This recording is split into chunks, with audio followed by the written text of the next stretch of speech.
There is a particular kind of cold that settles into your feet at night. Not the cold of a winter floor, not the cold of a room without heating. It is a cold that comes from the inside. A cold that socks cannot fix. A cold that disappears for a few hours in the morning and returns, quietly, by the time evening falls. And for years, sometimes for decades, people simply accept it. They reach for a blanket. They fill a warm basin of water. They tell themselves, this is what getting older feels like. But what if that cold was never about temperature at all? What if the tingling you feel in your toes every morning, that soft electrical buzzing, like a phone vibrating under fabric, was not a sign of tiredness, but a message from deep inside your body sent through nerves that have been quietly failing for years? What if the small crack at the heel you've had for so long you've stopped noticing it? The swollen ankles at the end of a long day, the occasional burning sensation that wakes you at 3 in the morning, were not isolated inconveniences, but pieces of a larger picture your body has been trying to show you. This is the story of signals we learn to ignore, and what happens when we finally decide to listen.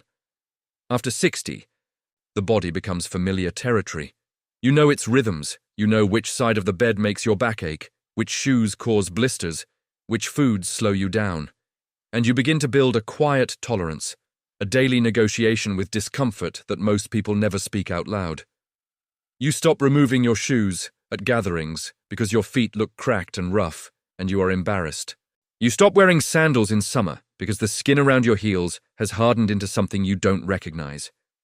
You start to avoid certain conversations about health because the list of things that aren't quite right has grown so long that naming them all feels like complaining. Tingling, numbness, swelling, burning. These words carry a particular weight when they describe something that simply will not go away. Many people reach their late 60s having lived with all 4 of those sensations for years. A tingling that started in one toe and spread. A numbness that comes and goes in the ball of the foot. An inexplicable burning at night that feels almost like sunburn, but on the bottom of the foot where no sun ever reached. And swelling, gradual, persistent, that makes shoes feel tight by afternoon even when you have been sitting still all morning. They adapt. They buy wider shoes, they sleep with their feet elevated. They take over-the-counter pills for pain and assume the label is correct. It must be arthritis. It must be poor circulation. It must be the natural wear of a life well lived on 2 feet.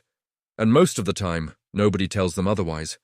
Because these symptoms are so common, so widespread among people over 60, that they have become almost invisible to medicine.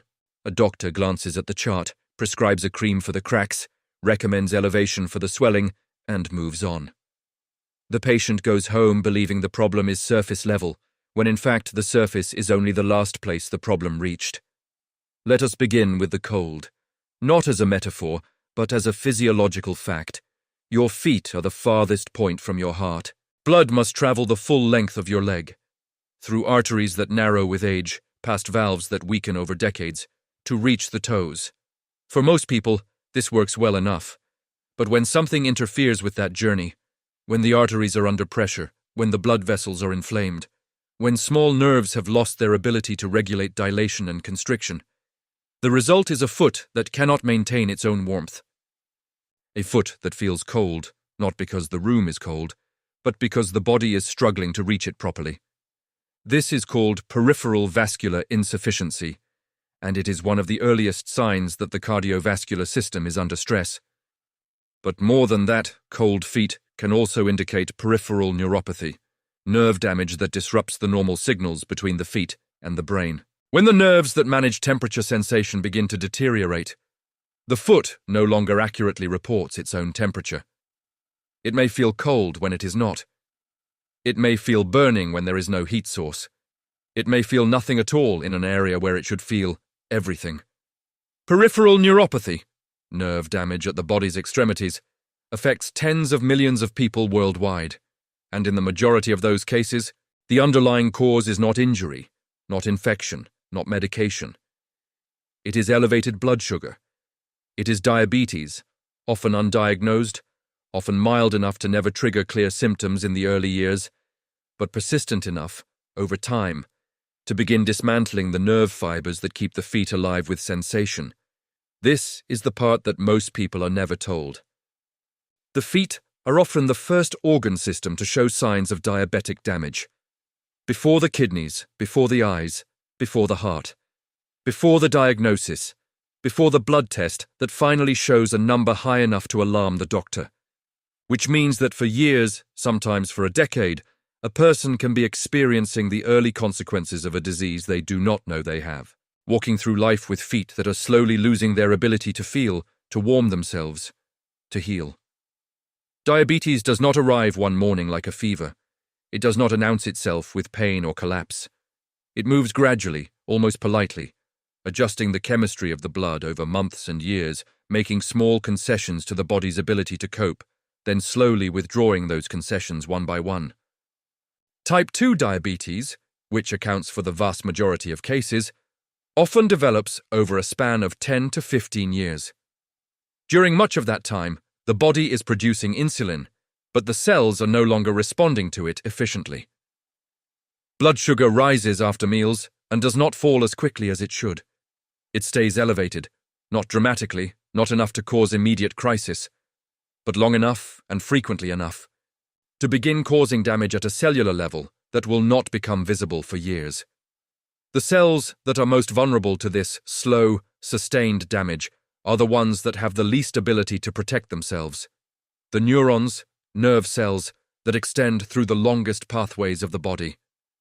And the longest pathway in the human body runs from the base of the spine to the tips of the toes. When blood sugar is chronically elevated, it changes the environment around nerves. It triggers a cascade of biochemical reactions, the accumulation of sorbitol, the reduction of nerve growth factor, the formation of compounds called AGEs, advanced glycation end products, that slowly stiffen and damage the myelin sheath, the protective coating that allows nerve signals to travel at full speed. Without that protection, signals slow. They distort. They arrive late or not at all. Some nerves begin sending signals that were never requested, phantom sensations of burning, of cold, of electric buzzing, because the damaged nerve is firing erratically, like an electrical wire with frayed insulation. This is diabetic peripheral neuropathy. And it affects, by conservative estimate, between 30 and 50% of people with diabetes. Many of them were experiencing its earliest signs for years before their diagnosis, and many of them were told those signs were simply part of aging. Imagine a wire. Long, thin, essential to the function of an entire building. Now imagine that wire is left in an environment that is just slightly too acidic. Not enough to cause immediate failure, but enough to slowly degrade the insulation. Over months, the insulation becomes brittle. Over years, it begins to crack. Signals still travel, but with interference, lights flicker, sounds distort.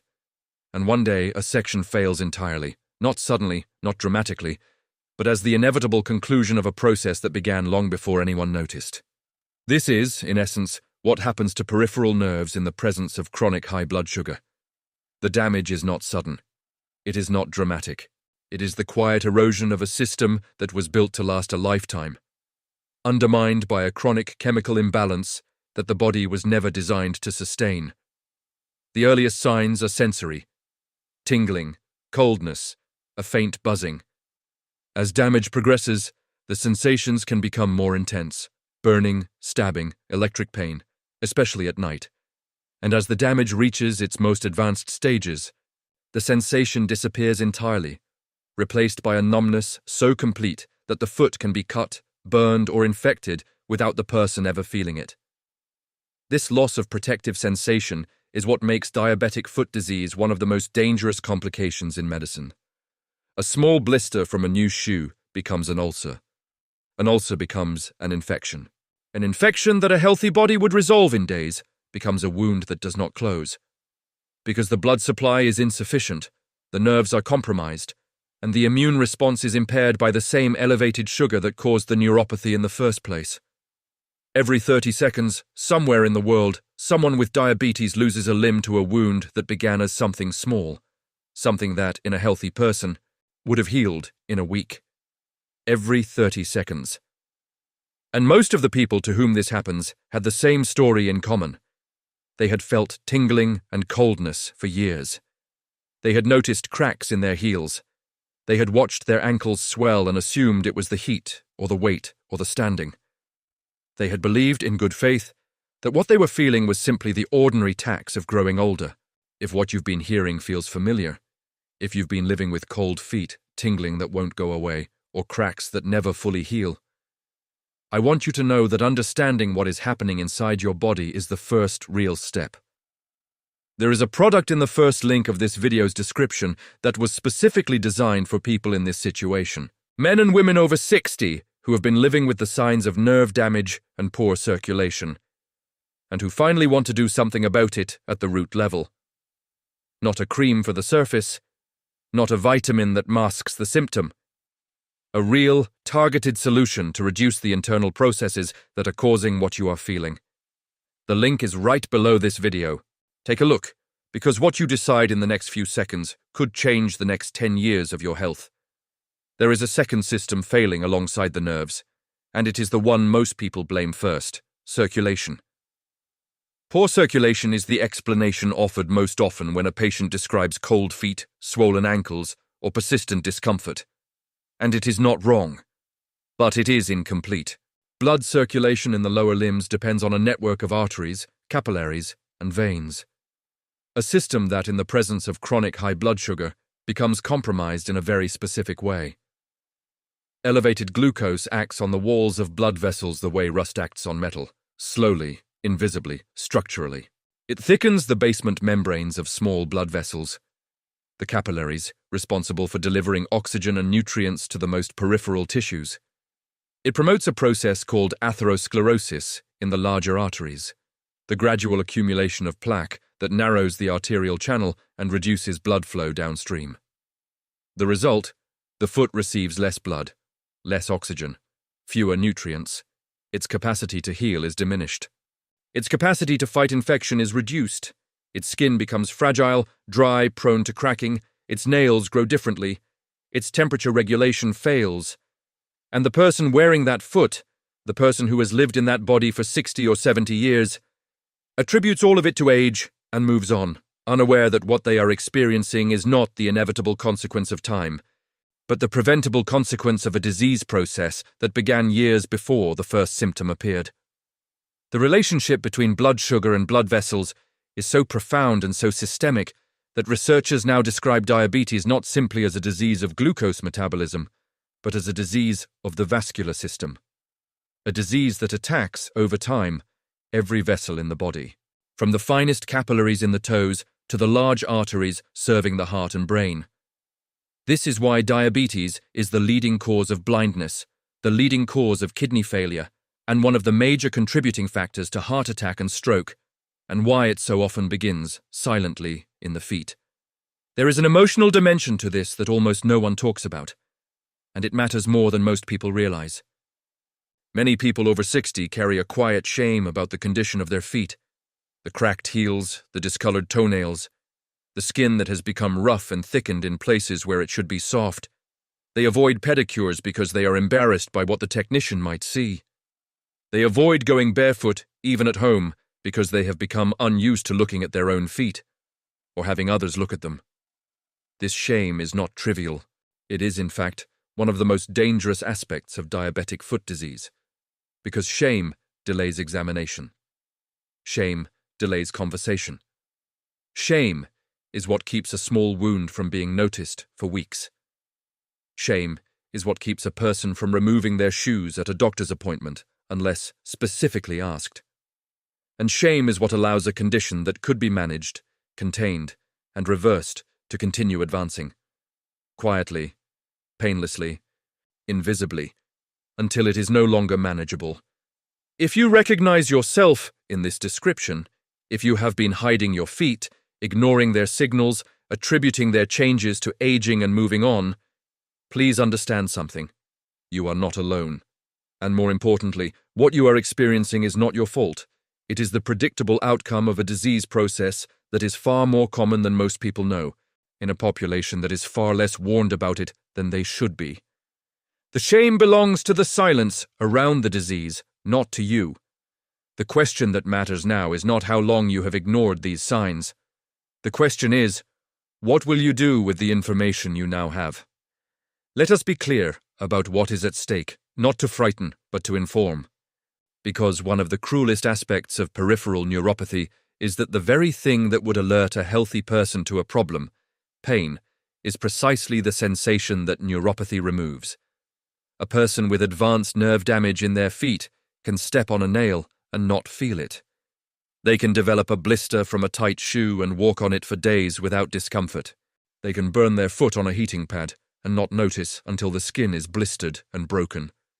And because the same disease that destroyed the nerve fibers also compromised the blood vessels and impaired the immune response, that wound, that blister, that small cut, that minor abrasion does not heal. It deepens. It becomes infected. And without aggressive treatment, that infection can spread through bone and tissue in a matter of days. This is the pathway that leads to amputation. And it almost always begins with something small, something that, in a different body, a body not fighting the invisible war of elevated blood sugar, would have closed in a few days and been forgotten. This is why early detection matters so profoundly. This is why the tingling in your feet tonight is not something to simply accept, because that tingling is a signal. A flare sent from the edge of your nervous system to tell you that something is wrong, something is changing, something needs your attention. And there is still time, still an opportunity at this stage to respond. Across the world, hundreds of millions of people are living with type 2 diabetes, and an estimated 1 in 3 of them does not know it. They have never been diagnosed. They have never had a fasting glucose test. They have never seen a number on a lab report that told them their blood sugar was elevated. But they have felt the tingling. They have lived with the coldness. They have watched the skin on their feet change and harden into something unfamiliar and difficult to treat. And many of them are spending money, sometimes significant money, on products that address the surface, moisturizers for the cracks, compression socks for the swelling, anti-inflammatory creams for the burning skin, over-the-counter pain relief for the nerve sensations that refuse to go away. None of these treatments are wrong, exactly, but none of them reach the source of the problem. None of them address the elevated blood sugar, the nerve damage, the vascular compromise that is generating every one of those symptoms from the inside out. Treating the surface of a diabetic foot without addressing the underlying metabolic dysfunction is like painting over rust. The surface may look better for a while, but the structure continues to weaken beneath it. And every month that passes, every month the root cause continues unchallenged, is another month of quiet, invisible damage to nerves and vessels that cannot be replaced once they are gone. The nerve fibers destroyed by years of elevated glucose do not regenerate. What is lost is gone. But the damage that has not yet occurred, the nerve cells that are stressed but surviving, the vessels that are narrowed but still open, can be protected. The progression can be slowed. Sometimes, in the earliest stages, with the right approach, some function can be partially restored. But none of that is possible without understanding what is actually happening and taking action based on that understanding. I want to stop here for a moment, because if you have been watching this video and recognizing your own life in what I've been describing, then this next part is specifically for you. In the fixed comment pinned at the top of this video's comment section, there is a product that was developed to address exactly what we've been discussing. The internal processes that cause the tingling, the coldness, the swelling, and the damage to nerves and circulation that come with silent, progressive blood sugar dysfunction. This is not a cream. This is not a superficial fix. This is a real solution designed to work from the inside, to support the nerves, improve circulation, and help your body begin recovering what it has been slowly losing for years. People who have been living with these symptoms for a decade have used it and finally felt the difference.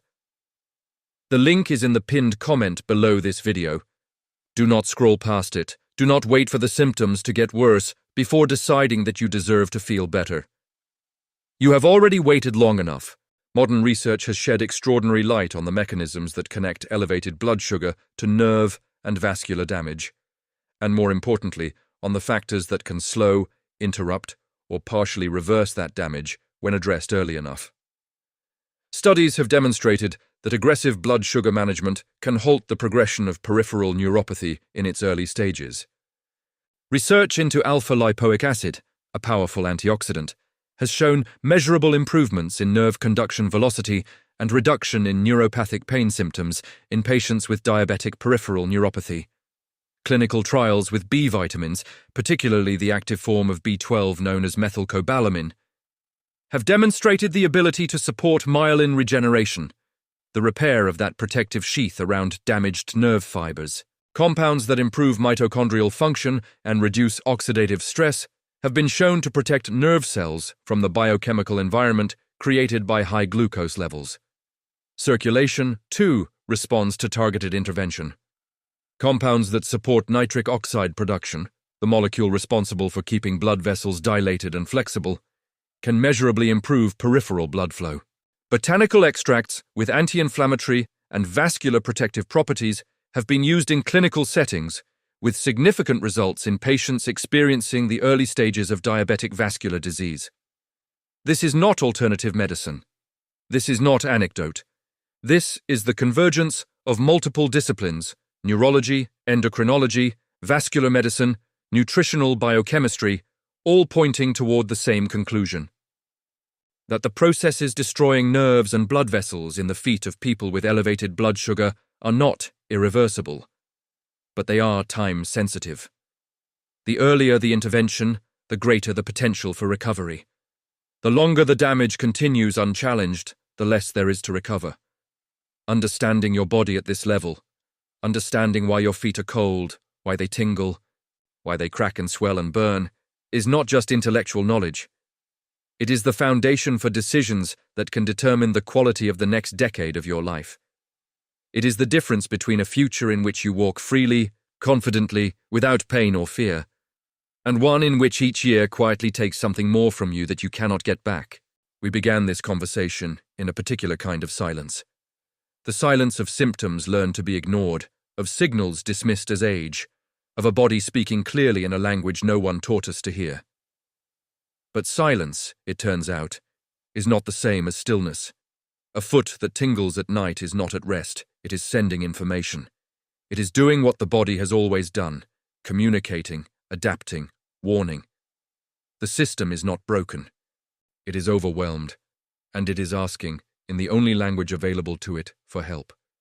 You are not a passive recipient of whatever your body decides to become. You are its inhabitant, its decision-maker, its advocate. And the decision to take what you have learned today seriously, to investigate further, to act on the signals your body has been sending, that decision is entirely yours to make. What we know from the science is this: the connection between tingling feet, cold extremities, persistent cracks and swelling, and the progression of silent blood sugar dysfunction is real. It is documented. It is understood. And it is not a sentence. It is a warning. And like all warnings, it only has value if it is heard in time to act on it. The people who reach 80 with their full sensory capacity, with feet that are warm and healed and functional, are not simply lucky. They are people who listened. People who paid attention to the small signals before they became large ones. People who chose, at some point, perhaps at a moment not unlike this one, to understand what their body was trying to tell them and respond accordingly. You are at that moment, right now. What you do with it is up to you. The product linked below this video, the one designed specifically to address the internal processes driving nerve damage, poor circulation, and the foot symptoms we've been discussing, is the next step for anyone who is ready to stop accepting these symptoms and start addressing their cause. Tens of thousands of people, over 60, have already taken that step. They are sleeping better, they are walking better, they are living better. Not because they found a miracle, but because they finally understood the problem clearly enough to make a real decision about it. The link is right there. The information is in your hands. And the version of the next 10 years of your life in which you feel better than you do today, that version is still possible. But it begins here. It begins now. It begins with one decision: to stop waiting and to act on what you now know.